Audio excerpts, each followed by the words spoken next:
Karena kan kita udah tahu ini bagus banget, ini murah banget. Jadi kita beli itu kita udah instan banget menang kayak gitu. Mau analisa apapun deh, mau fundamental lah, teknikal lah, semua kita itu udah waktunya beli.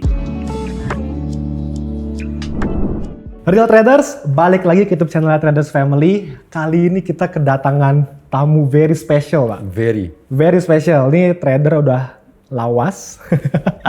Experience-nya udah panjang, tapi di stok ya, Ko Hengki ya? Iya, betul. Nah, kenalin, ini Ko Hengki Adinata. Salam kenal, thank you Pak Tito. Pertama kalinya kita kedatangan tamu. Iya. Pertama kalinya kita konten sama ya yang bukan dari circle kita ya. Iya. It's an honor. Gitu. Ya. Kalau misalkan dilihat ya, sumpah lu berdua tuh mirip tau. Dari Secara muka gitu loh, tingginya kan juga mirip-mirip. Oh, kita sama-sama tinggi sih, nggak kayak lu. Tapi kita ada satu perbedaan. Umur. Oh itu udah jelas. Nggak asik, bercandanya nggak asik. Fansnya beda, maunya itu tadi. Oh, fansnya beda. Kayaknya personal dia Pak Tito. Kita udahannya gimana? Kita ganti host. Oke. Karena ini kan pertama kali ya balik lagi ya. Ini something special dan jujur sebenarnya dari gue pribadi kan ngefans banget sama Ko Hengki nih. Emang udah ngikutin dari lama kan. Jadi kedatangan tamu spesial mah ya agak deg-degan juga bikin video. Jujur. Nah, kita coba masuk ya Ko Hengki gini. Karena kan kalau misalnya kita ngeliat keadaan saham sekarang ya Ko ya. Ini kan emang lagi kurang baik ya. Iya. Ya kan? Sangat tidak baik. Nah, tadi Ko Hengki ngomong marketnya lesu. Lesu. Oke, dari nalar gue ya, kalau market lesu dan emang kurang bagus kan dampaknya ke mereka yang nge-hold nih. Kayak mungkin kayak itu kali ya kan emang nabung doang. Betul. Kalau Ko Hengki kan trading ya bilangnya ya, jangka pendek ya. Nah insight-nya dari lu tuh gimana? Insight-nya ya, kalau untuk insight orang yang nge-trade atau yang nge-swing? Yang nge-trade nih. Oke, ya sesuai style-nya Ko Hengki ya lah. jangan nge-trade dulu sih gitu. Karena likuiditasnya nggak ada gitu. Naik sih kenceng, sekali rebound bisa kenceng gitu. Cuman kan chances dia untuk rebound sangat kecil. Orang foreignnya jual. Domestik kita ya disorot banget lah sama luar gitu kan. 3 kali Bloomberg terminal, 3 kali nyemprot Indonesia terus-terusan. Terus ya semua orang rata-rata kita kan bisa nge-track kan. Kalau di Indo bisa nge-track, oh ini siapa yang beli, siapa yang jual. Rata-rata emitennya, direksinya, atau market maker-nya pun semua orang nyangkut kayak gitu. Dan mereka wait and see. Kalau kita nge-trade, kita ngehajar gede, ya ada 3 orang, ini 3-4 posisi orang yang mungkin dia, ya udah gue jual dulu dah gitu. Nah, jadi kalau kita nge-trade, bahaya kita mati. Dan kita nggak bisa short sell. Berarti bisa gua bilang sebenarnya untuk lu modelan lu nih trading kan, lu trader di kondisi sekarang sebenarnya lu nggak terlalu kena dampaknya dong. Selain lu nggak bisa trading. Kena dampak lah, kemarin kan cut loss kan. Oh, Pasti iya. gue cut semua gitu. Ya kena dampaknya ya sekarang ya ada barang yang kita yakin bagus, kena sikat juga kayak gitu. Kan Maksudnya ke bawah turun juga. kayak gitu. Betul. Karena kan kita nge-trading ada satu emiten yang kita yakin ini ada projectnya bagus. Kita tahu ini future-nya bagus. Jadi selagi kita untung, kalau aku kan emang nggak gitu heavy spender. Jadi aku lemparnya ke saham-saham yang kayak gini. Jadi dari trading untung gede, untungnya kita press lagi baliknya ke sini. Nah, Itu yang moonstock ya gue. Iya, kita sebutnya kayak gitu. Pernah pelajarin juga sih. Iya, nggak maksudnya gini Ki. Dari yang waktu kita ada sekali lah kita di acara kebangsaan.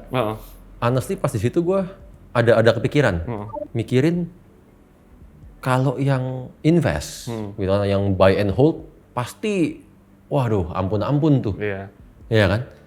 Tapi kalau yang trading, which is itu lu, harusnya kan, ya mungkin berdampak, tapi kan nggak terlalu parah harusnya. Iya, nggak terlalu parah. Tetap kena, cuman nggak terlalu parah gitu. Iya, apalagi lu modelnya berani cut loss kan?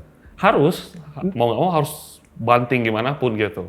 Mau sampai harganya drop 5%, 10%, tetap sikat ke bawah gitu. Nah sebenarnya bukan apa ya Ko Hengki ya. Kita ngomong cut loss kan kayak gampang ke sana ya kan. Dari Ko Hengki mungkin ya emang udah kebiasa ya.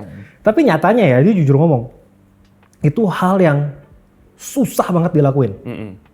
Bener-bener susah banget. Dan ya kalau misalkan emang teman-teman dengar sendiri dari Ko Hengki ya, emang mesti cut loss ya Ko Hengki aja cut loss. Enggak, itu susahnya sebenarnya gara-gara ini, Sal. Orang pertama bilangnya mau trading. Begitu nyangkut dia bilang invest. Betul. Kecuali emang niatan awalnya invest ya kayak gitu kan. Jadi balik lagi itu something yang emang, kalau emang niatan awalnya invest iya, cuman kan ini masalah yang universal nih. Mungkin bukan cuma trader saham doang, bahkan di forex juga kayak gitu. Betul. Tapi gue jadi tertarik nih. Berarti lu nggak kena dampaknya. Satu karena di beberapa saham lu langsung cut loss, langsung manuver ke sana. Sementara di sisi lainnya bisa dibilang lu nggak ngeliat opportunity. Iya. Dan akhirnya lu ya terpaksa diem. Iya betul. Makanya podcast siang-siang. Kalau nggak biasa sore gitu kan. Biasanya nggak mau diganggu sampai jam 4. Malah sekarang kalau ada kegiatan ini nih jam 10, jam 11, oke, aku malah nggak apa-apa. mau pergi kayak gitu. Lagi gabut juga? Iya, bukan gabut ya, karena kalau kita lihat kan, ini udah murah nih. Emang secara, kan ada orang bikin indeks satu dunia. Indeks itu udah murah banget, paling murah kita indeksnya. Sahamnya bagus, segala macam. Udah murah, makin murah kayak gitu kan. Mau gimana lagi kayak gitu. Makin murah bikin kita mancing, kita juga, ada yang jaga nih. Foreignnya beli, kita beli. Foreignnya jual bangsat juga kayak gitu. Berarti, sorry, berarti Jadi kita sebenarnya digebuk sama dia kan.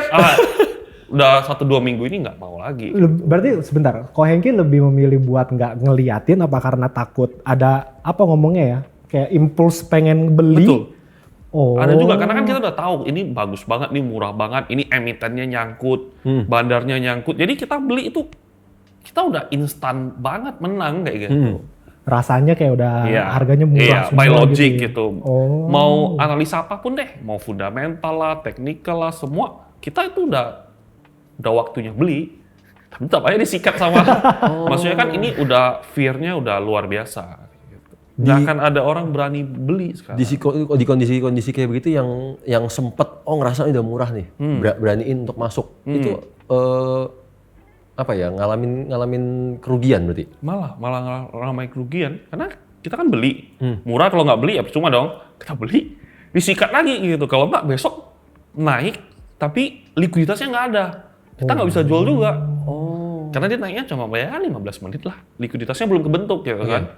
Pas kita mau jual, belum jualan habis sudah dret lagi ke bawah. Langsung dibawa turun lagi. Langsung dibawa turun. Malahan kayak misal kemarin, kalau misalnya likuiditasnya, kita buang 20M lah bisa, let's say. Hari ini beda cerita, bisa aja buang 5M aja susah kayak gitu. Nah, kondisi kayak itu berarti nggak bisa cut loss? Ya kalau aku bodo amat ya, aku jual aja terus gitu. Kan misalnya, cut loss strategi minus 3% let's say kan. Kita ngedrag jadi minus 7%, mau nggak mau. Banting aja kayak gitu terus. Banting 7% sering banget, karena likuiditasnya nggak ada, kita kasar banting ke bawah terus 7%. Tiba-tiba langsung jadi minus 4, kan ada spread 3% dong. Yeah. Ya mau nggak mau kayak gitu. Harus siram terus kayak gitu. Nggak berpikiran bahwa tadinya mau ke atas di 3%. Kan toto malah ke drag ke bawah kan. Betul. Nggak berpikiran bahwa sayang deh kalau ini harga lebih bagus. Nggak bisa kayak gitu. Nggak bisa kayak gitu. Sayang-sayang habis nanti kayak gitu. Karena biasanya nanti minus 7, nanti minus 4 lagi. Kan ada spread 3% kan. Kalau enggak nanti turun lagi, likuiditasnya lebih hilang lagi kayak gitu. Berarti lebih sebenarnya kayak bodo amat dong berarti. Ya, yang penting gue buang aja. Harus tega banget sih, lu tega banget gitu. Ini kalau enggak, karena waktu itu juga enggak, kayaknya masih bisa nih. Terus pas rebound kenceng 10%, 15%, sama aja, aku buang juga turun harganya kayak gitu.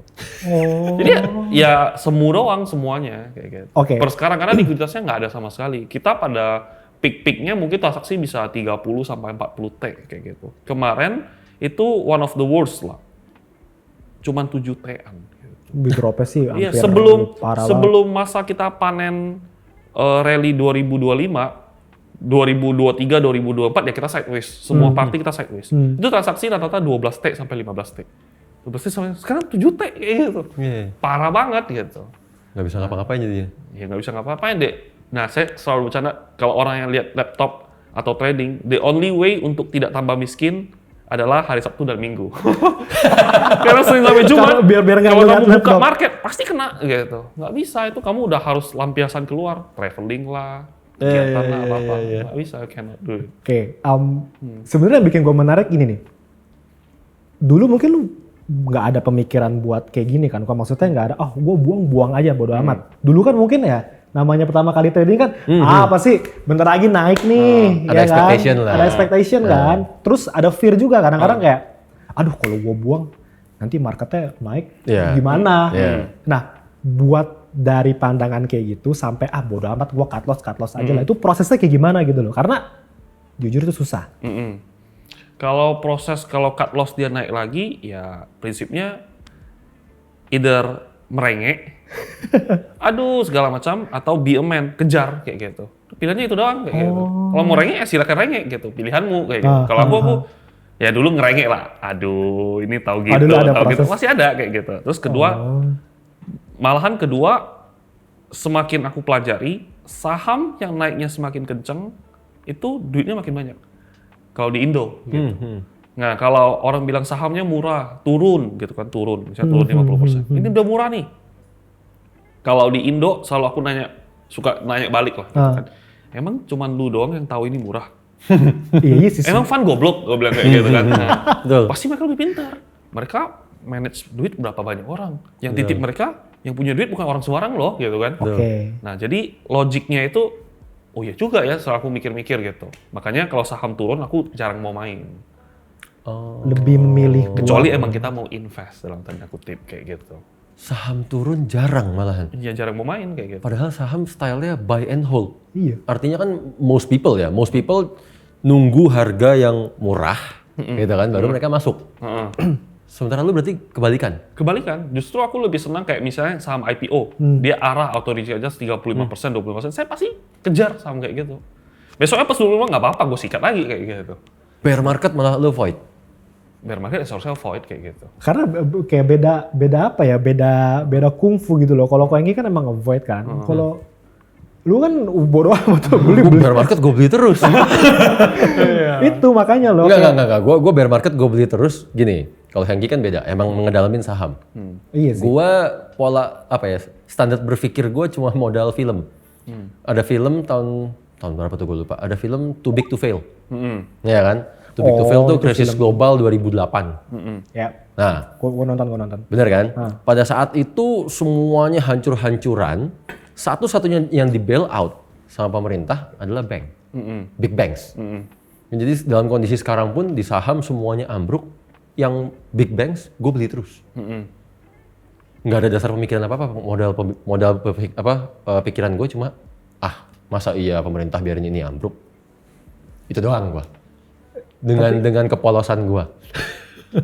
Iya, tapi kan maksudnya kayak sekali lagi kan beda jurus ya kan. Lu kan juga pasti juga ada analisa juga kan. Technical let's say atau apa mungkin kayak support resistance atau mungkin pattern end juga lu cari di saham? Enggak, yang lihat ini bottom pakai technical ada. Gimana pun juga pasti ada insting tradernya ya. Kita mau beli, insting tradernya tetap keluar kan. Oh ini bottom nih harganya udah low-nya ketemu low-nya pas lagi COVID gitu kan. Udah beli aja. Gitu loh, tapi dasar pemikiran gue yang gue serok semua yang big banks. Gitu. Makanya tenang lah ya. Dibilang tenang sih enggak juga. Dalam juga sih ini. Dan kalau kita lihat Indo, banks kita very unlikely untuk perform kayak gitu. Selama dari COVID sampai sekarang, LQ45 atau Kompas 100 kita nggak all time high loh kayak gitu. Malah yang all time high, indeks kita all time high IHSG kita. Karena banyak saham-saham konglomerasi yang ya mereka push rank lah atau bahasanya gimana. Push rank bahasanya, itu push rank juga.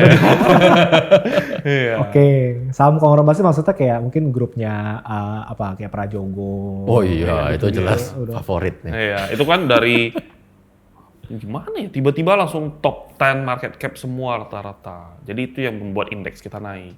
Makanya banking kan naik lah, cuman nggak begitu. Kalau di compare sama indeks sama komposit kita itu ada patah, ada palungnya beda. Kayak gitu.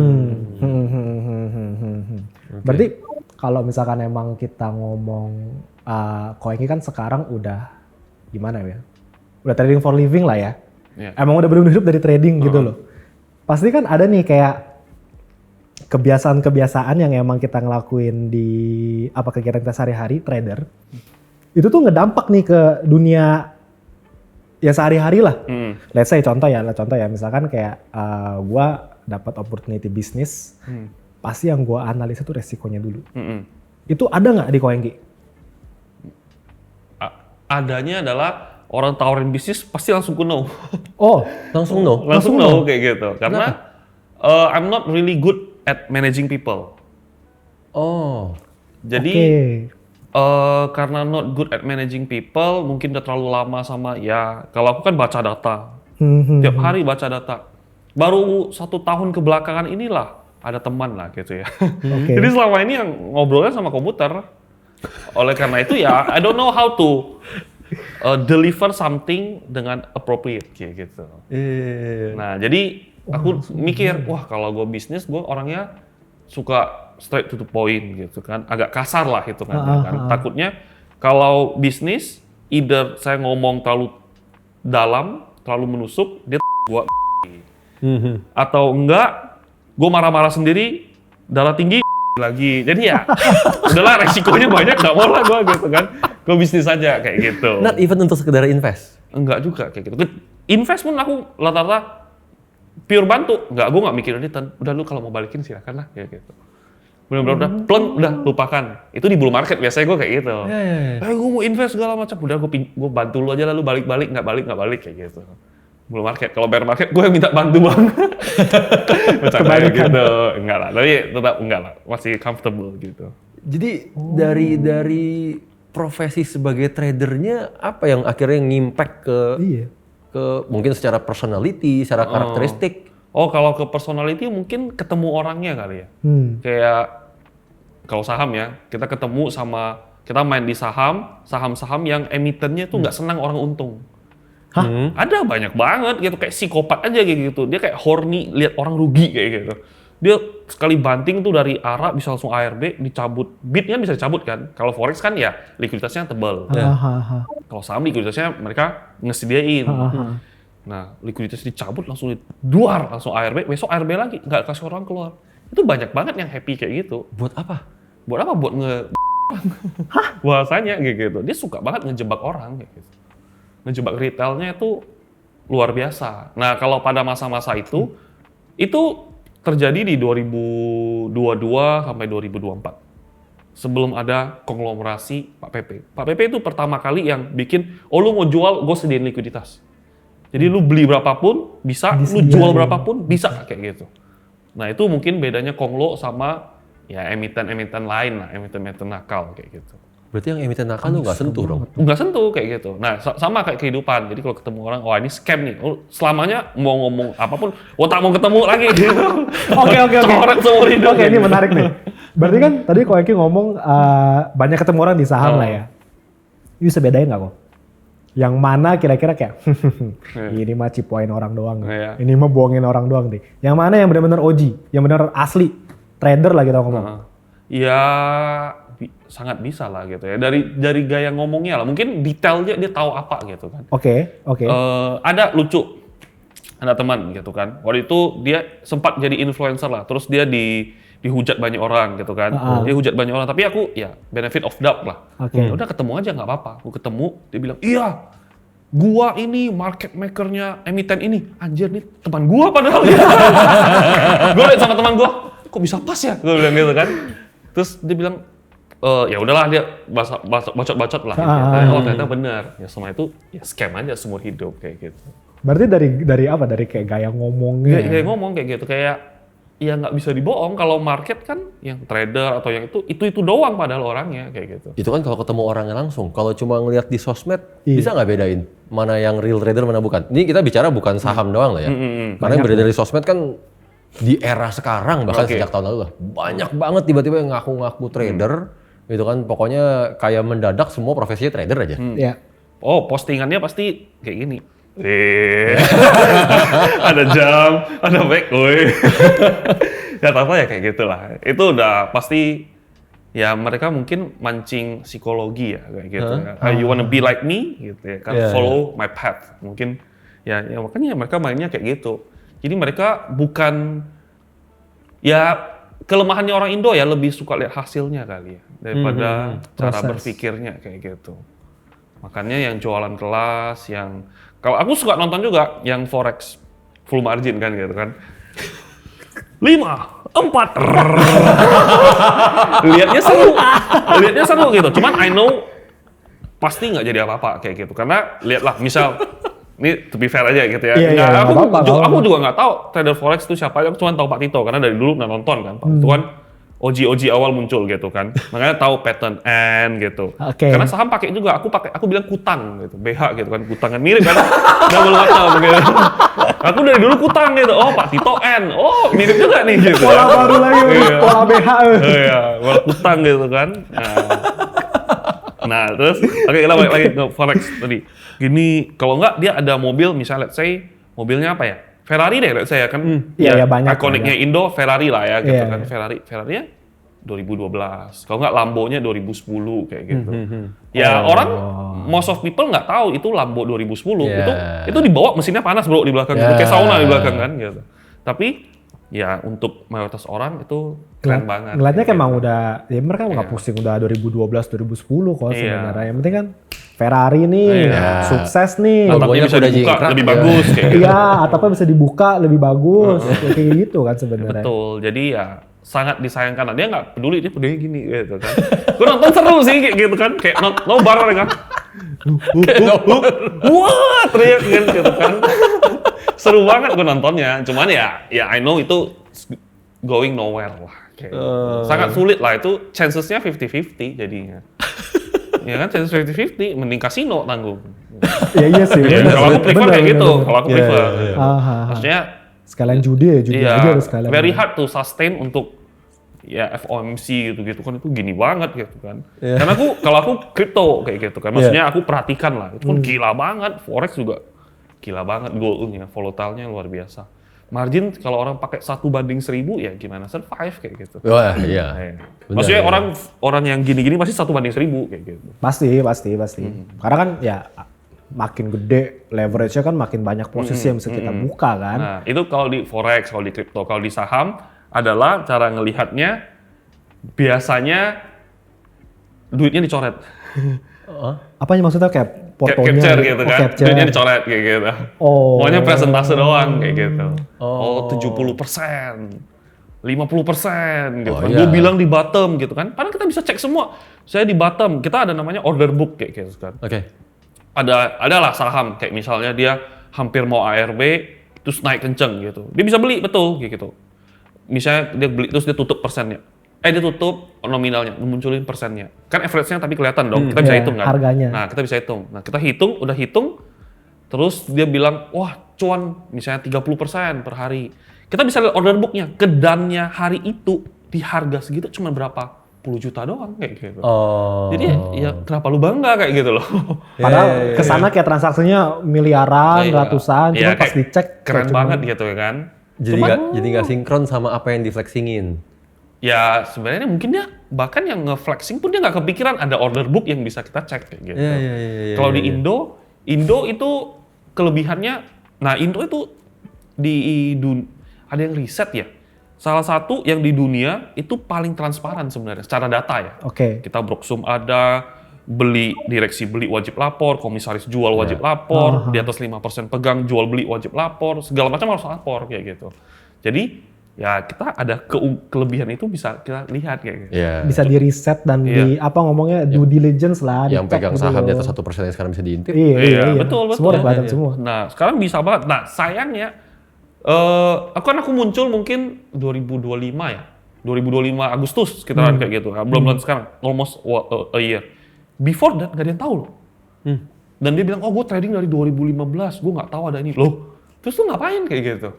Nah, maksudnya chart, pattern, technical kepake, tapi kan bisa disupport sama data lain, confidence-nya kan lebih gede dong gitu. Bisa enter with size jadinya. Itu sih sebenarnya emang yang paling nggak masuk akal tuh. Banyak orang ngaku-ngakunya trader, kaya raya, udah flexingnya kayak apaan tahu. Tajir melintir. Iya, giliran trading dia pakai masa tradingnya cuma segini. Iya kan? Betul. To be fair kan. Gue ingat ada satu konten Hengki sama Leon waktu itu, ya kan untuk open porto. Kalau nggak salah Leon mintanya 500 juta apa 1 M ya? Iya segitu. Lupa lah. Dia malah bukanya 5 M. Ya, dan gue pas nonton itu, ya wajar. Ya wajar. Metode dia yakin. Hengki yakin kalau dia yang trading mah pasti jadi duit. Iya. Kalau pasti jadi duit, ngapain pakai dana kecil dong? Capek. Bener kan? Ya capek doang. Orang kerjanya sama. Iya, betul. Bener kan? Tapi kebalikannya kalau yang ya kita lihat yang beredar di sosial media kan, ngakunya kaya raya, kayak gimana tahu, giliran trading nggak salah sih cuma pakai puluhan juta. Iya.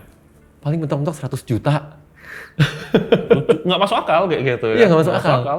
Kalau lu pede, kayak misal, wah lu pede banget, lu milih 100 juta jadi 1M atau 10M jadi 1T. Iya. 10M 1T dong. Iyalah. Yang bilang, enggak, gua low-key, bego lu nggak mungkin kayak gitu. Udah pasti nggak mungkin kayak gitu. Nggak mungkin. Itu nggak mungkin itu, udah sangat-sangat nggak mungkin. Jadi ya, betul kayak gitu. Make sense gitu. Iya dong, waktu yang kita keluarin sama, tenaga yang kita keluarin sama. Udah pasti. Apalagi kalau kita ngejalaninnya bertahun-tahun. Emang udah tahu perputarannya seperti apa, gedenya lah ya. Iya. Kalau emang kita taruh duitnya kecil mah nggak masuk akal, ngapain juga buang-buang waktu. Dapat as-as. Buka as-as pasang, big blind doang, nggak race gitu. Masa nggak race gitu kan? Nggak mungkin kayak gitu. Pilihannya cuma race atau all in tuh. Iya, race pun udah mancing orang gitu. Udah pakai, aduh. Iya. Nggak mungkin big blind doang gitu. Ini seru nih konten sama dia. Banyak ketawanya. Biar mudah ya dia. Wah, ketularan Excel. Wah. Portugal. Messi. Talenta doang, nggak ada hard worknya. Parah, nggak boleh gitu. Nggak boleh gitu. Cristiano Ronaldo hard work bro. Itu hard work nomor 1. Ada orang bilang, orang hebat kalah sama orang hoki. Ya emang. Gitu ya, loh. Hoki tetap nomor 1 Sal. Orang hoki kalah sama orang lihai Pak. So anyway. Gue jadi keinget tadi gara-gara kita mention namanya Leon. Belum nama ini gue baru lihat. Kita balik ke saham ya. Dari kondisi sekarang tiba-tiba lu cut loss banyak banget. Cut loss. Dan di situ lu ada bilang, lu prefer untuk cut loss dan lu fokus ke emiten yang emang kuat. Betul. Kan? Kenapa lu bisa muncul dasar pemikiran kayak begitu? Oke, kalau kita misalnya let's say lah kita beli 5 emiten kayak gitu. Karena aku tahu for sure ketika indeks rebound belum pasti 5-5-nya rebound. Ada yang ya lebih jelek lah. Kalau aku sebutnya retailnya lebih banyak. Okay. Jadi saham naik itu kayak balon udara. Kalau balon udaranya banyak beban, banyak sapi-sapinya di atas gitu kan, nggak bisa naik kayak gitu kan. Ngestak dia berarti. Naik, ya gimana sapinya makan terus kayak gitu kan. Yeah. Nah, jadi naik pun the only reason dia harus bisa naik kencang adalah sapinya dilempar ke bawah. Oke. Nah, yaitu retailnya harus berkurang. Yeah. Di 5 saham yang kita pilih, nggak mungkin 5-5-nya itu banyak retail semua. Pasti ada lah di antara satu yang emitennya yang bagus, retailnya nggak banyak. Jadi momen retailnya nggak banyak, ya balon udara naiknya paling kenceng kayak gitu. Nah ini beban harus dibuang.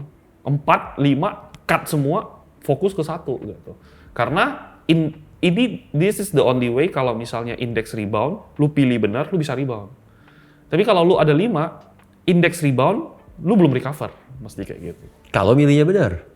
Ya itu that's our job lah gitu ya kan. Masa udah lihat bertahun-tahun nggak bisa milih yang benar. Kayak gitu. Nggak, berarti nggak ada, mungkin sekarang udah nggak lah. Dulu ada nggak pemikiran kayak what if yang ini yang di cut loss, tapi yang ini yang terbang?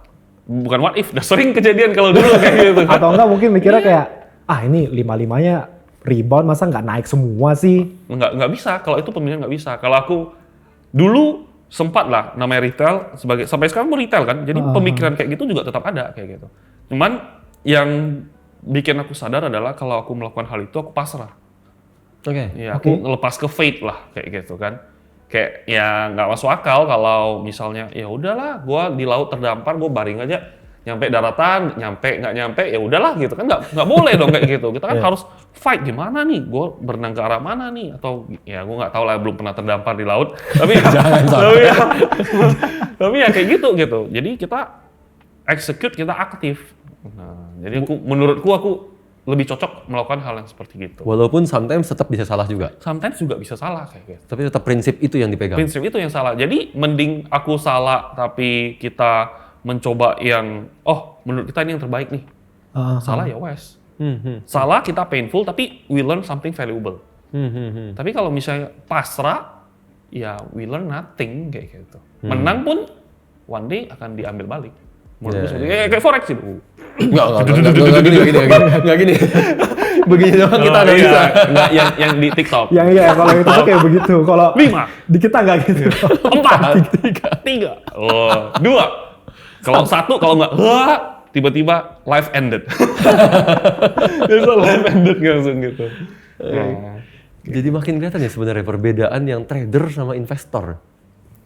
Gue sih makin bisa lihat ya, karena itu gue tau persis itu pola pikirnya trader semua tuh yang kayak begitu. Iya, yang mesti harus berani cut loss, do something before kita pasrah. Ya benar-benar dihitung semuanya, dilihat datanya. Iya. Sekarang kita ngomong di forex pun sering gitu kan. Ya bukan kitanya gitu kan, klien-klien Excel lah. Banyak. Wow, megangin barang 5 nih. Gold iya, sterling iya, Aussie dollar iya, yen iya, semua dipegang. Semuanya nyangkut. Kalau kita advice untuk udah konsentrasi sama satu. Satu yang mana lagi ada momentum paling bagus, kita fight di situ. Selalu jawabannya, tapi gimana? Kalau Toto sterling yang naik. Tapi gimana kalau Toto Aussie yang malah naik? Kalau habis saya cut, terus tiba-tiba harganya balik kayak gimana? Ya kan kayak kesannya, ya lu analisa 5 barang sekaligus, itu kan bikin pusing ya.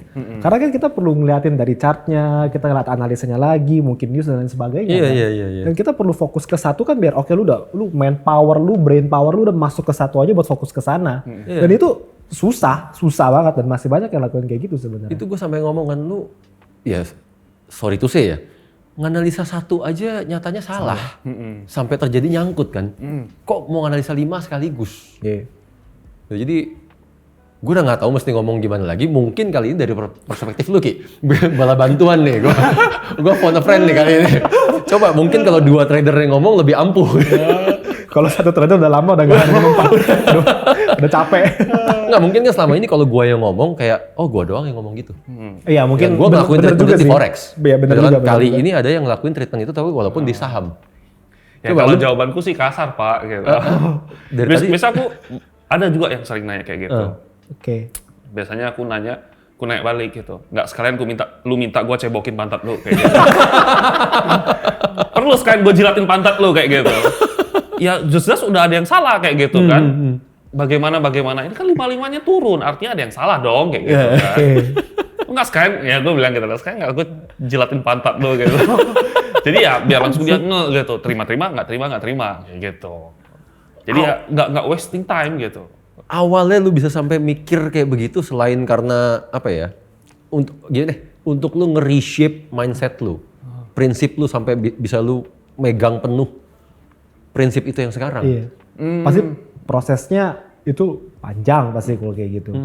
Gak gampang karena kan buat kita ngubah mindset, ubah gaya kan sebenarnya. Nggak tahu ya, alami aja kali. Maksudnya aku nggak ada jawaban terkait itu gitu kayak. Ya karena ngobrol sendiri kali ya. Mungkin lihat trading recordnya sendiri kok. Gue menang sekali kalah gede ya. Pasti ada yang salah dong kayak gitu. Misal kayak gitu. Atau kok gue kalah terus ya akhir-akhir ini ya. Ada yang salah juga dong kayak gitu. Oh ternyata marketnya lagi bearish, kita maksain. Atau karena kita nggak disiplin cut loss makanya menangnya. Ya aku juga tahu Forex ABC kan, asal biru close kan. Nah bisa juga karena gitu atau karena apa ya kayak gitu. Berarti track record ini yang dimaksud kayak kayak performance atau trading history 1 bulan terakhir. Itu berarti yang dipelajarin, dilihat, direview lah ya. Betul, saya rata-rata 2 minggu itu review sih kayak gitu. 2 minggu ini tambah kaya tambah miskin nih. Tambah miskin ngapain trade kayak gitu kan. Per 2 minggu di review, dievaluasi. Ya lihat sekilas aja langsung gitu kan. Kalau misalnya hijau-hijau ya indeksnya hijaunya seberapa gitu. Biasanya aku kalau di saham itu bisa lihat top gainers kayak gitu kan. Misalnya 2 weeks. Nah, aku biasa top gainers 1 bulan ke belakang. Oh, di antara 5, dia kan ada top gainers sampai kayak 10 deh.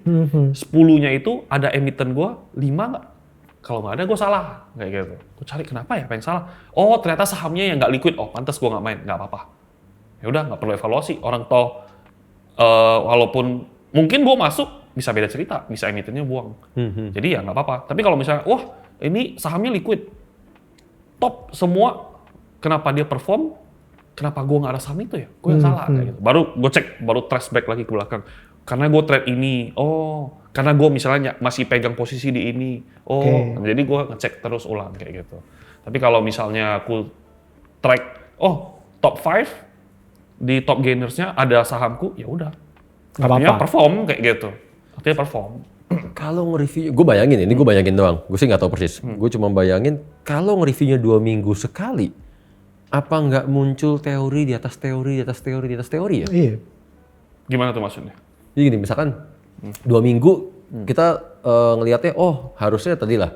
Kenapa ya yang dipegang, yang transaksiin semua nggak masuk top 5, gitu kan? Setelah 2 minggu kemudian muncul teori baru, gitu kan, bahwa hasil evaluasi kita salahnya di mana, gitu kan? Yang akhirnya ya selalu ada teori baru, kayak selalu nyari perfection. Mungkin kayak jadi gara-gara kita evaluasinya kecepatan, jadi kayak muncul teori yang memodify gaya trading kita gitu loh. Jadi mungkin diganti metodenya. Iya. Ya karena bisa kayak metode gitu. aku nggak pernah ganti.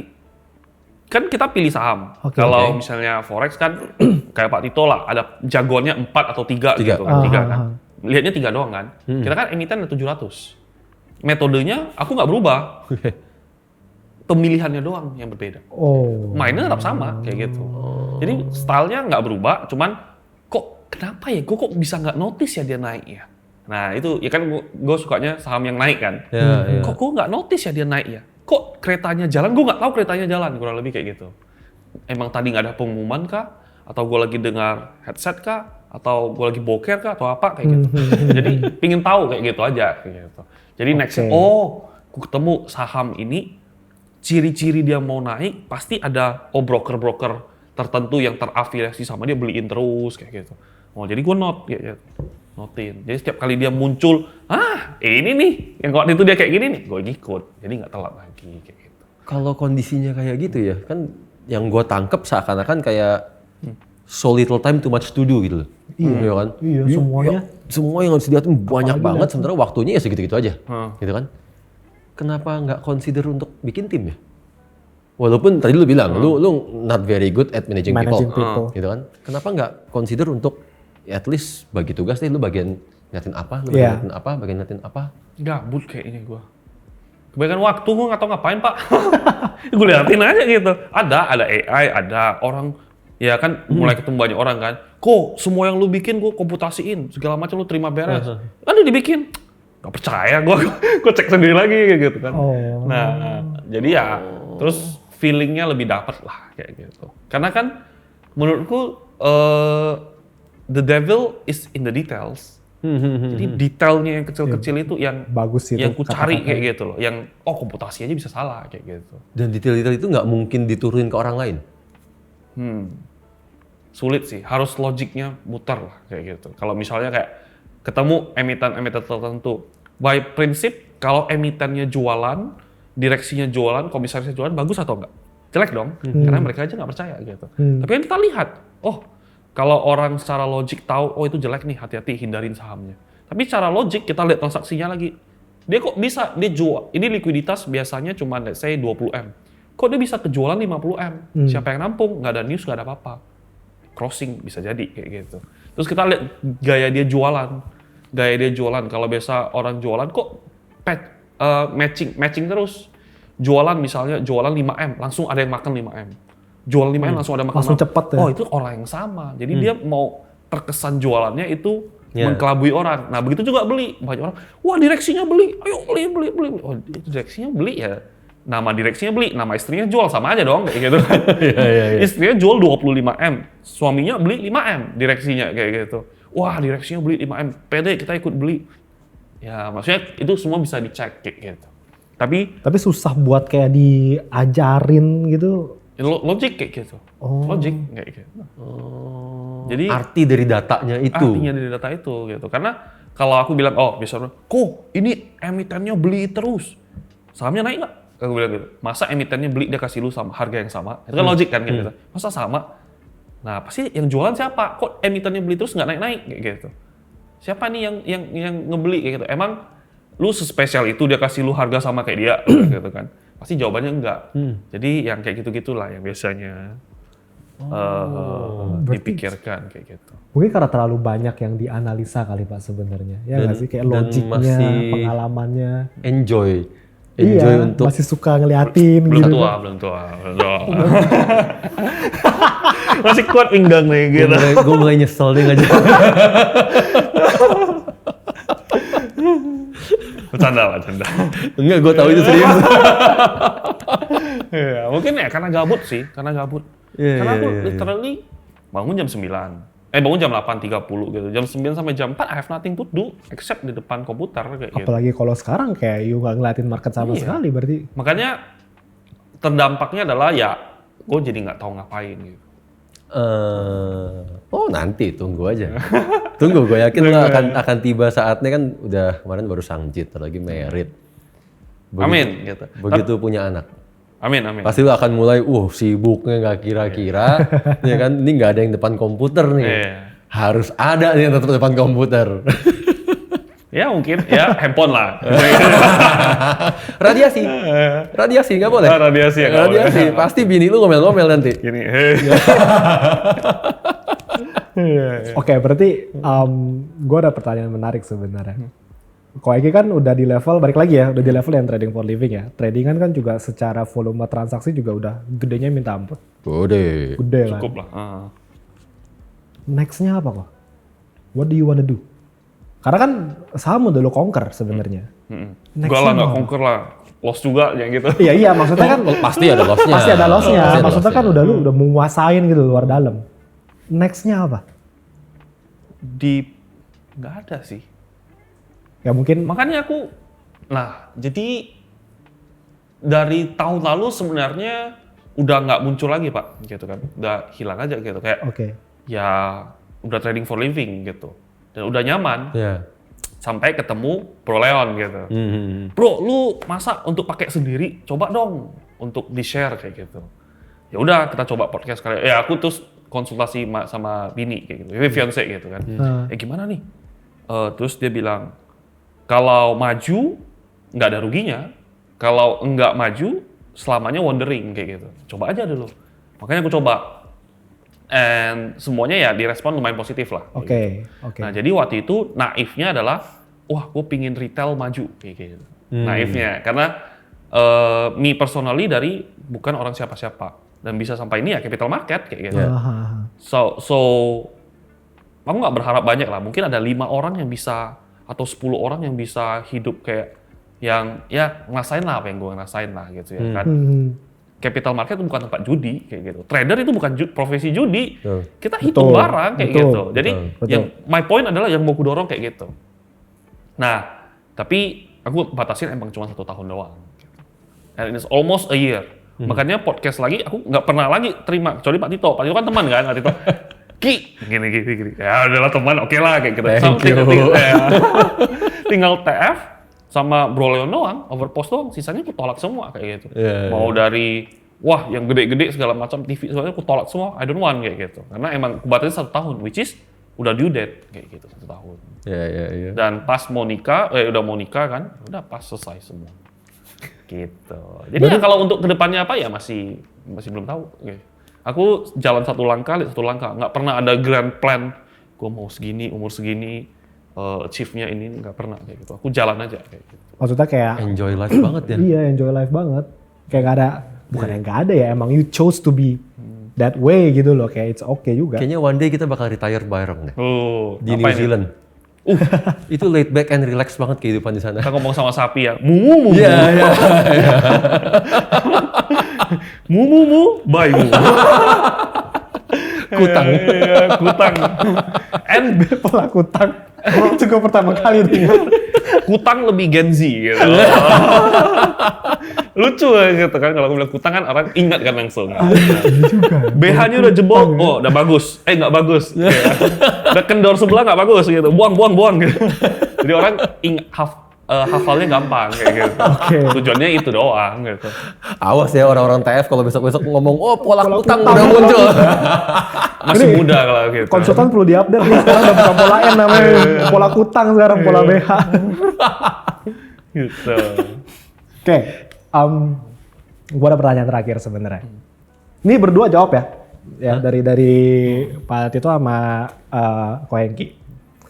Kita ngomong misalkan besok Traders Family nggak ada.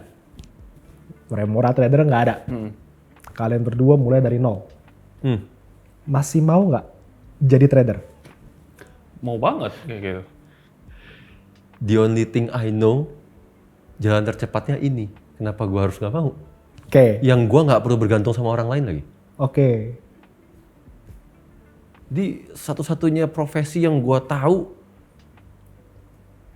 bisa cepet bangun karirnya, cepet ngasihin duitnya, dan ya tadi paling enak nggak bergantung sama orang lain, bener nggak sih? Kita rely on ourselves. Menjadi diri sendiri lah. Iya. Free to be ourselves kayak gitu. Iya, mau kita kerja pakai kutang doang, sandal jepit, so what? Gitu kan? Kita mau nggak dikenal orang, so what? Yang penting hidup kita tenang. Jadi gue sih nggak punya alasan untuk nggak jadi trader malahan. That's the only thing. Yang gue tahu. Dari Ko Hengki? Kalau aku sering bercandanya kalau misalnya gue ketabrak, kepala gue bocor itu isinya saham-saham semua kayak gitu. Emiten ini, brokernya ini kayak gitu kan. Jadi kalau gue balik pertanyaan, kalau misalnya harus hidup tanpa trading, gue nggak ngerasa gue bisa hidup kayak gitu. Oke. Already part of my life kayak gitu. Oke. Jadi kalau ditanya apakah mau mulai, ya mulai. Tapi kalau saham kan modal capital mempengaruhi, pinjam dulu. Cari pinjaman dulu. Iya, karena pede gue gitu, seperti gitu. Jadi tetap ya saham bebas menjadi diri kita sendiri lah. Ekspresif lah kita. Mau yang agresif bisa, silakan. Scalping let's say bisa. Mau yang agak santai gitu, swing bisa. Mau invest segala macam ya tergantung kita karakternya apa. Scalping bisa saham? Bisa. Bisa banget saham kalau scalping kayak gitu. Walaupun cuma ya buy, nggak ada short sell kan? Nggak ada kayak gitu. Buy doang kayak gitu. Oh, Jadi ya resisten, kita hajar lah. Ya ngebreakin kan bisa juga kayak gitu. Saham kan likuiditasnya ya bisa. Oke. Nanti foreign-nya jadi ikut masuk. Foreign kan berdasarkan algo, bukan berdasarkan dia nggak enter sendiri. Lo break certain pattern, volume certain, dia masuk. oke. Jadi ya dia masuk ya kita jual. Tukaran. Tapi kalau sekarang beda. Dia masuk, kita ikut masuk, dia yang jual gitu. Lu pernah scalping di saham? Sering sih. Sering? Sering kayak gitu. Sering banget kayak gitu. Nah saham konglomerasi masuk keluar kan gampang banget pas lagi bullnya. Gitu. Karena mau likuiditasnya tinggi juga berarti ya. Karena kalau malah sahamnya Indo pas 2025 itu rebutan yang breakoutnya. Jadi kita nggak bisa duit kita disimpan untuk di swing. Mau nggak mau kita nge-scalp, nge-break mana kita sikat lagi yang mana kayak gitu. Nge-break, sikat, udah nggak kuat sideways, udah jual. Cari lagi yang mau breakout, sikat lagi. Itu yang bikin volume kita gede semua kayak gitu. Nah, jadi semua happy, semua win. Yang swing win, yang investor win, investor bank sih enggak ya. Makanya investor bank marah-marah terus sama Konglo kayak gitu. Wah ini Konglo nih segala macam. Padahal banyak fund manager udah switching dari saham ke dari big bank ke Konglo, ada alokasinya. Tapi ya kalau tradisional retail nggak mau marah-marah terus kayak gitu. Ya, jadi ya bisa tergantung momen. Kalau sekarang scalping mati kayak gitu. Copet dibegal gitu. Iya, dulu mati kayak gitu. Nggak copet bisa kayak gitu. Copetnya dibegal. Iya, bayangin copetnya dibegal. Dibasoka copetnya gitu. Biasa sih. Berarti tetap balik ke emang profesi trader itu sendiri lah ya. Karena kan kalau misalkan dari poinnya Ko Hengki, ya bisa jadi anyone, anything kan.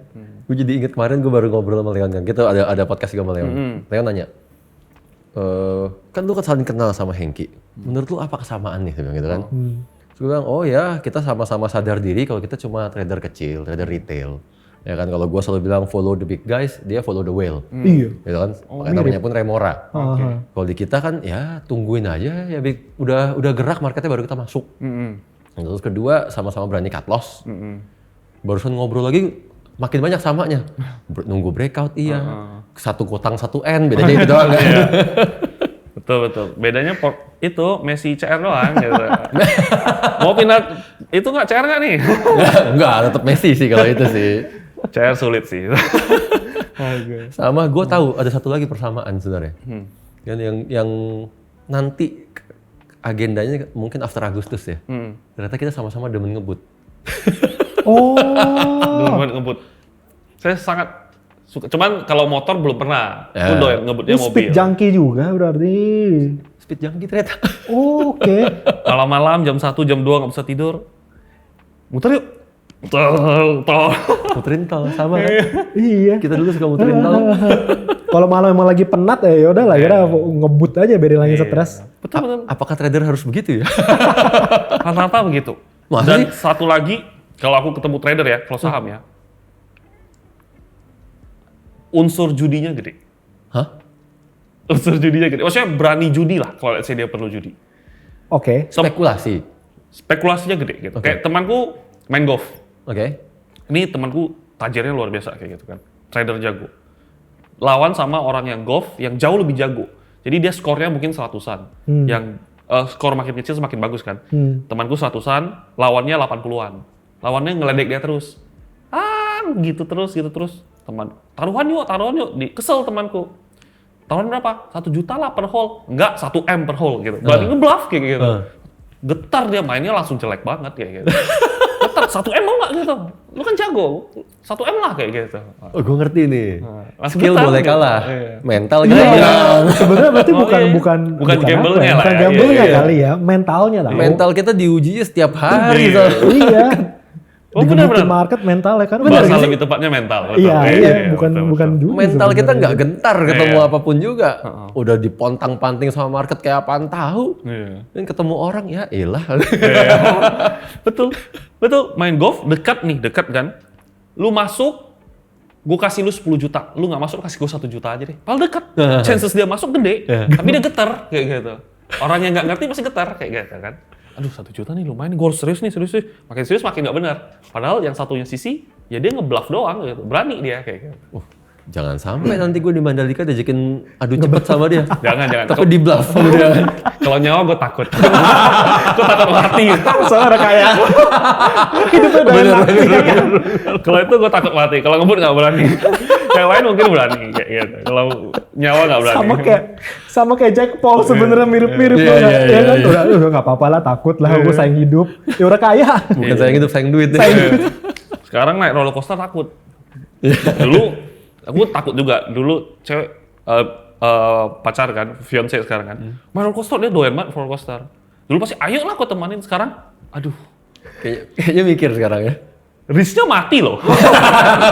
Rewardnya nggak ada loh buat gua. Ini alat udah berapa tahun. Iya. Sama juga pikiran tuh kayak gitu pasti kan. Iya.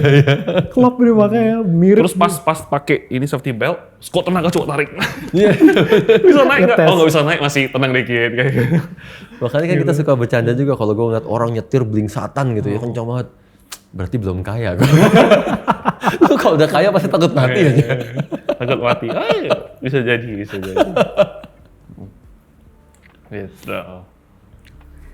Jadi Pak, saya mau bertanya. Ada pertanyaan internal nih. Oh, oke. Oke. Jadi kita semua teman-teman udah nanyain lah, udah siapin buat pertanyaan Ko Hengki juga. Oh, oke. Sebenarnya bisa pertanyaan ke Bapak juga.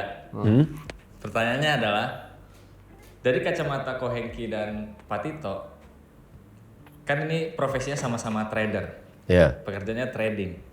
Menganggap trading itu sebagai bisnis atau sebagai pekerjaan? Mungkin boleh dari Ko Hengki dulu. Oke. Bisnis sama pekerjaan bedanya apa ya? Kalau aku trading ya, trading lebih ke kehidupan ya. Trading itu bukan bisnis menurutku. Trading itu juga bukan pekerjaan. Trading itu style. Menurutku style ya. Jadi makanya things yang aku selalu emphasize adalah kita harus mengenal diri sendiri. Nggak bisa kalau orangnya mau santai, mainnya scalping. Nggak bisa kayak gitu. Tapi orang yang mau ngeburu-buru, mainnya invest. Yang 5 tahun, nggak bisa. Jadi ya kalau menurutku ditanya kalau harus pilih salah dua itu sangat sulit karena jawabanku adalah trading itu style. Oke. Seperti itu. Saking Itu udah menyatu sama diri lu. menurutku sih begitu. Kayak gitu. Jadi harus kenal karakteristiknya gitu. Nggak bisa kan kalau misalnya orang mau nge-swing let's say time frame D1 yang lama. ya D1 lah kayak gitu ya kan. Dia D1 ya let's say lah dia kan ngebentuk pola tertentu. Tapi dia pinginnya hold-nya 5 tahun kayak gitu kan nggak bisa kayak gitu. Oke. Jadi ya style sih. Mungkin lebih ke proses pengenalan diri sendiri. Iya, kali iya. ya. Jadi kita harus Cari tahu. style kayak gimana. Iya. Menurutku sih gitu. Menurut Tito gimana? Oh, berarti di sini kita agak berbeda. Oh. Akhirnya. Akhirnya. Selain Messi Ronaldo kita ada lagi beda. Oke.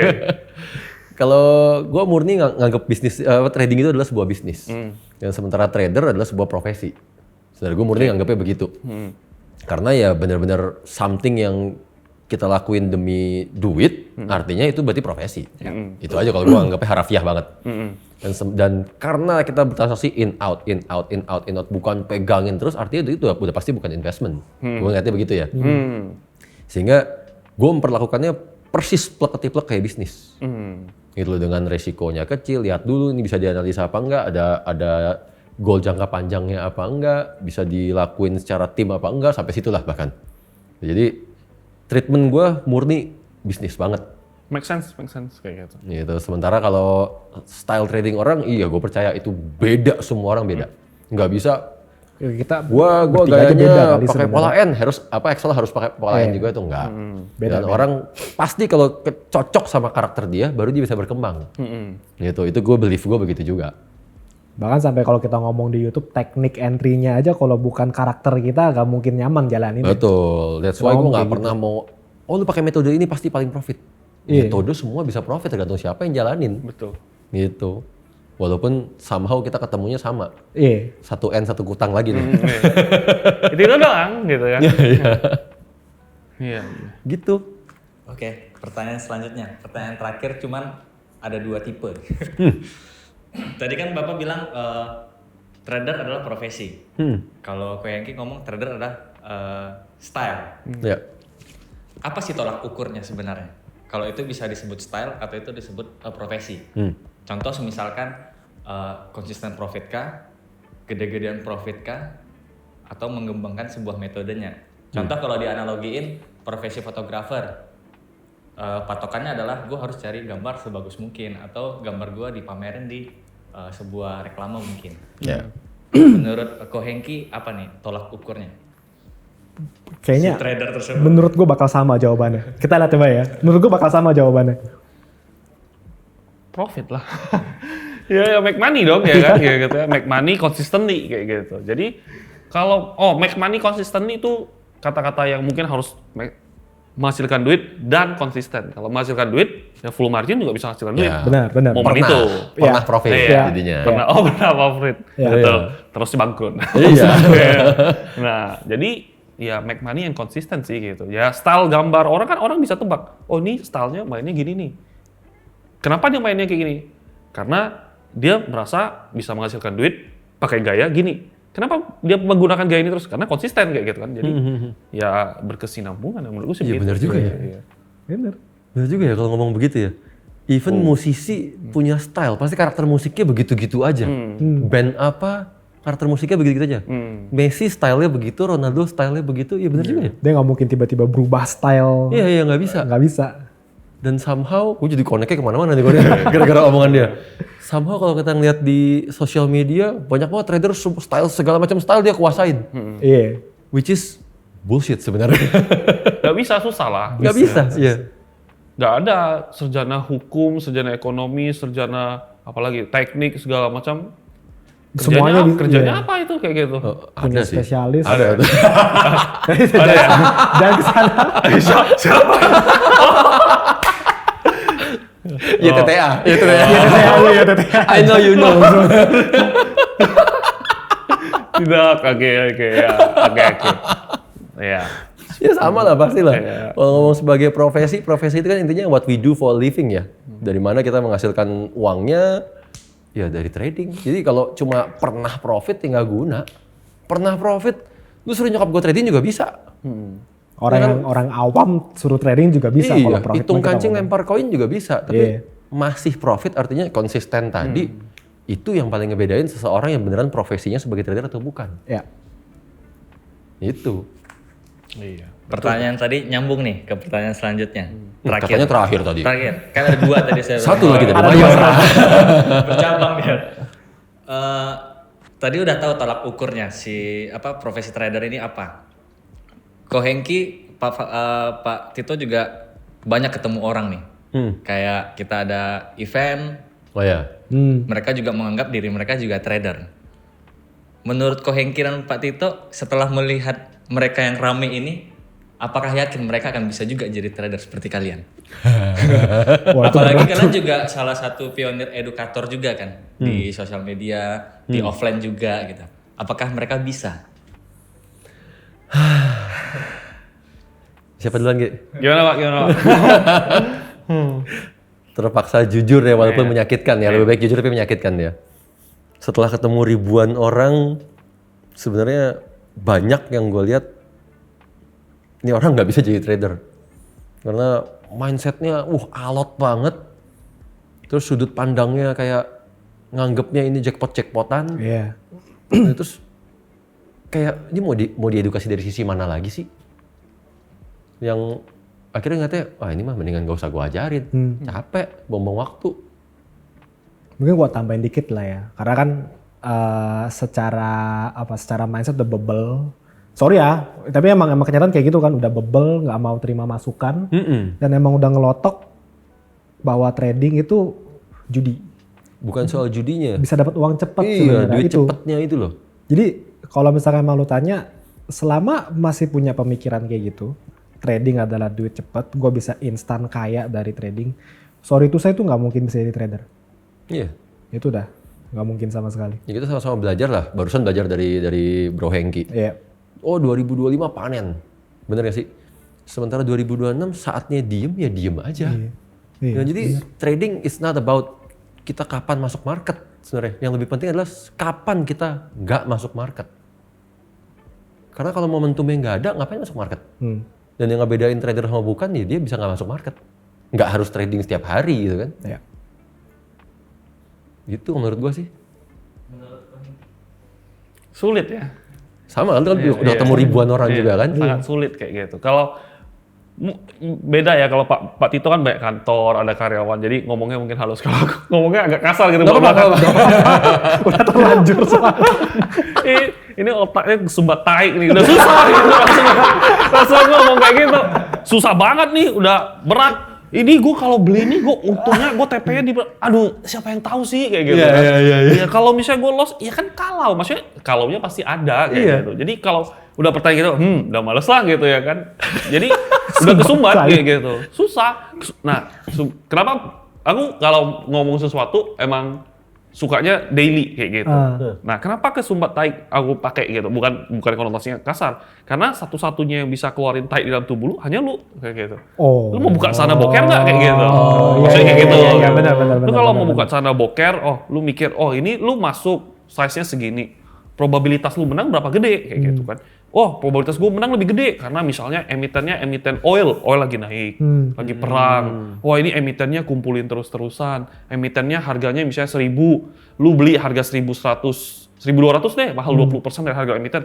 Cengli dong kayak gitu kan. Nah, itu probabilitasnya oke. Sangat sedikit orang ya ketemu ngomong yang seperti kayak gitu. Orang ngomongnya, kok ini kayaknya ini udah ini nih. Kalau yang paling parah ini, ini bagus, thank me later. Ya ampun. Itu udah bukan kesumbat lagi, udah isinya tai itu.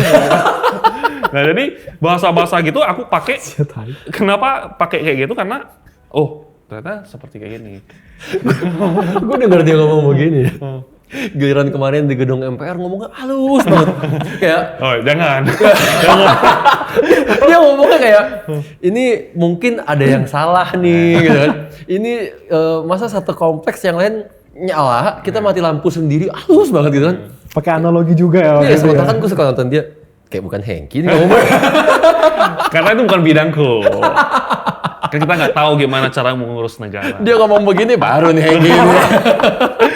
Kalau ngomong saham, ngomong porto kan ya kita ngerti lah bidang kita. Jadi kita boleh tembak jelas-jelasan kayak gitu. Bukan berarti kita mau nyerang personal, enggak kayak gitu. Nanti personal aku ngomong gitu untungnya buat apa kayak gitu kan. Kita ngomong keras kayak gitu. Untung kita dapat duit enggak? Ya. Personal satisfaction enggak juga. Setuju. Dibenci iya kayak gitu. Jadi ya makanya itu pintu aku nge-filter orang. Jadi somehow kalau orang tuh ngomong langsung sesaklek itu, dia lebih willing to change apa enggak? willing. Kalau dia berubah banget. Nggak defend gitu ya? Kalau dia udah defend, oh iya. Langsung pergi gitu. Oh gitu? Jadi selesai. Nah, selesai gitu. Terus sebelum kalau ngomong lagi, gua hemat lu waktu deh. Lu mending kaya nggak harus dari trading, aku bilang kayak gitu. Lu kayaknya lu bukan ini, mending lu yang lain aja daripada lu hidupnya hancur, gua bilang gitu. Karena lu akan maksa trade terus, gua bilang. Lu pingin menang terus kayak gitu. It cannot ya gitu. Bisnis sekarang udah zaman mobil remote control. Lu masih mobil kayak gini, lu jualan kayak gini ya. Lu harus buang stoknya biar lu ada duit, lu beli lagi remote control. Emang berat, tapi akan pelan-pelan pulih. Lu tunggu sampai kapan orang tren mobil kayak gini lagi? Yang mobil kayu kayak gitu, kan nggak mungkin kayak gitu. Jadi ya biasanya aku ngomong kayak gitu. Pasti penutupnya rata-rata kayak gitu. Berarti izin ya, mungkin ke depannya gue pakai itu jurus. Oh, boleh. Gue saklekin aja orang nggak ngomong ya. Gue berusaha ngomong. Hati-hati ditusuk loh. Karena jujur ngomong Nyatanya ampuh. Iya. So far kan kalau kita emang lagi kalian konsultasi kan halus gitu ya. Iya, Pak jangan kayak gini, sekarang mesti ya, harus gimana, Bapak ngeliat dulu data dan lain sebagainya. Kalau style Kogi kan langsung to the point. Iya. Tembak gitu loh. Ya, tapi kalau itu emang lebih ampuh ya why not? Karena kan goalnya yang penting dianya change, gitu aja. Orang kita bolak-balik ngomong change your life, dia nggak change. Buat apa? Jadi aku lebih percaya orang harus ditabok kepalanya kayak gitu. Karena pendidikanku kayak gitu sama keluarga gitu kan. Bukan, lu jangan panjat jatuh ya kayak gitu kan. Udah jatuh sakit ditabok lu, bego lu. Nggak dibantu gitu. Nah, gue percaya metode kayak gitu. Ada orang metode, jangan loncat ya, jangan berdiri di atas meja, nanti jatuh sakit. Ada yang bisa dengar itu. Ada yang udah panjat, jatuh baru bisa dengar. Nah, punya gue ekstrim. Udah dikasih tahu, gue bilang apa? Sini, bar. Jadi kena triple. Udah jatuh sakit, malu. Kena, tadi gue bilang apa? Bar. Jadi dijamin dia ingat seumur hidup. Sakit banget nih gitu kan, udah jatuh, harga diri jatuh lagi gitu kan. Butuh kasih sayang, ditabok kayak gitu kan. Jadi itu metodeku. Dan orang Indonesia sangat sulit untuk ketemu orang yang jangan berdiri di atas meja, nanti sakit loh lu kalau jatuh. Sangat sulit ketemu orang kayak gitu. Ada benernya sih. Sangat sulit. Gue tes ah. Iya. Gue tes ah. Iya. Jangan kaget lo ya kalau besok-besok gue. Dari dulu juga kayak gitu sama gue. Tapi masih bisa bertahan 12 tahun kali gitu kan. Enggak, aku baru 6 tahun kan sebenarnya kalau tahun lumayan sih. Iya, betul lumayan. Kan gue cuma doang, tangannya nggak. Iya belum. Jangan sampai. Kenapa kata-kata lah kata-kata. Kali ini gue dapat jurus baru. Oke, yaudah, Ko Hengki, thank you. Thank you. It's an honor juga buat Thank you, Bang Tito. Semoga insight dari Ko Hengki bisa ngebantu teman-teman buat jadi profesi trader yang lebih bener lagi, oke? It's now or never and change your life. Bye.